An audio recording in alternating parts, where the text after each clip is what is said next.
Okay, you may be more familiar with how to do these problems. Certainly, Wells has a variety of strategies, and it's nice to have a lot of strategies, actually. This one over here, recommending what I do. One, visualizing the problem. The first equation is the equation of a circle centered at the origin, whose radius is root 29. The second one is an equation of a line. You'd expect a line, if it's going to go through the circle, could hit it once or two times, but not more than that. All right, so what I kind of recommend to do over here is, maybe solve one of the equations for x or y. It looks like the second equation here, which is x plus y equals minus 3. You could easily solve that for y, all right? So if you did that, let's take a look. You get y what? Minus 3 minus x. And then what do? You take this and pop it into the first equation. What would that look like? X squared plus, well, minus 3 minus x squared equals 29. And this should be relatively simple to solve, by the way. What do you get? X squared plus 9 plus, let's see, 6x plus x squared equals 29. Let's see, 2x squared.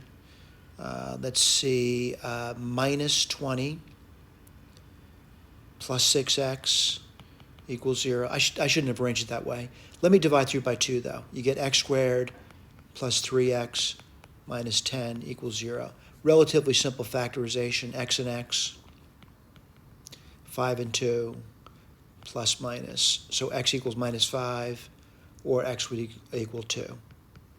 All right, once you do that, once you get these numbers over here, you need to plug it in. So for example, if x is 2, y would be this over here. Y would be minus 5.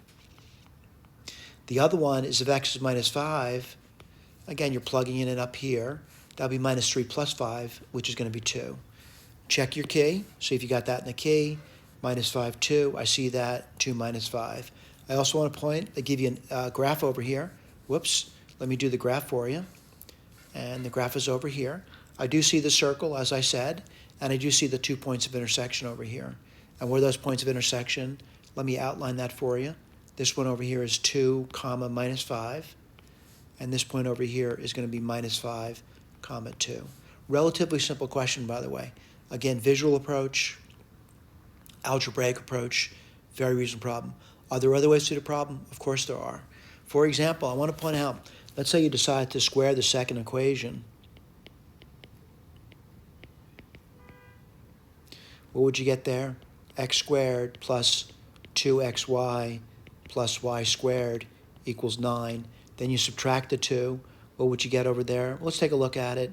You get 2xy. Let's see, x squared, that would disappear. Y squared would disappear, minus 20. Or xy equals minus 10. Then someone says, what would you do with that? I would basically just go plug it back in over here now. And what I mean by that, solve for x or y. Let me go through that with you, show you there's other ways of doing problems. Do not feel obligated to do any way, including the way that Wells is telling you to do the problem. You do it the way you're comfortable. All right, let me write this one down for you. And, I'm going to erase these things over here. I'm going to erase this 2 over here and erase this over here.